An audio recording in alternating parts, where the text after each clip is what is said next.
सरू के आज के एपिसोड में सरू और वेद के बीच जो खुशियों से भरा रिश्ता था, उसमें अनिका ने ऐसी राख छिड़क दी है कि हर पल में सिर्फ दर्द और दूरी रह गई है। अनिका ने शुरू से ही सरू को पसंद नहीं किया था, लेकिन उसके प्लान्स इतने डीपली मैनिपुलेटिव होंगे ये किसी ने भी नहीं सोचा। उसने वेद के कान भरना शुरू कर दिया, छोटी बातों को बढ़ा चढ़ाकर वेद को बताना शुरू कर दिया। सरू के हर एक्शन में नेगेटिव मीनिंग ढूंढ लिया और वेद को कन्विंस कर दिया कि सरू सिर्फ दिखावा करती है। वेद जो पहले सरू के एक इशारे पे सब कुछ समझ जाता था, अब हर बात में उसे सवाल करने लगा है।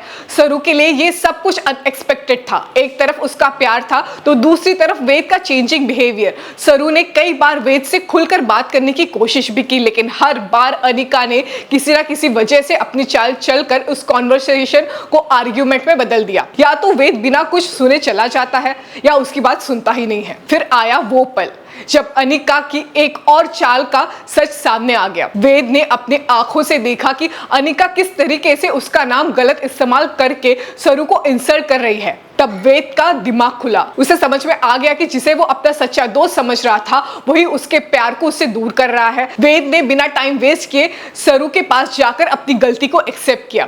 सरू ने चुपचाप उसकी बात सुनी। उसके दिल के कोने में अब भी वेद के लिए जगह थी। उसने कहा, माफी सिर्फ लफ्जों से नहीं मिलती, उसके लिए विश्वास वापस कमाना पड़ता है।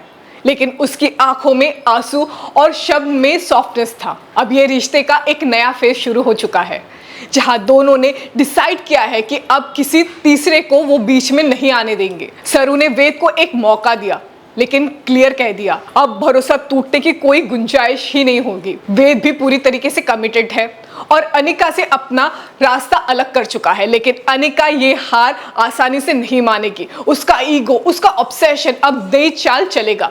क्या वो फिर से कोई नया प्लान बनाएगी या सरू और वेद का प्यार इस बार हर स्टॉर्म से लड़कर जीत पाएगा और भी ज्यादा मजबूत बनेगा? क्या सरू और वेद फिर से बनेंगे एक परफेक्ट कपल? तो बने रहिए हमारे साथ ऐसे ही ट्विस्ट और ऐसे ही ब्रेकडाउन के लिए और देखते रहिए टेलीटशन।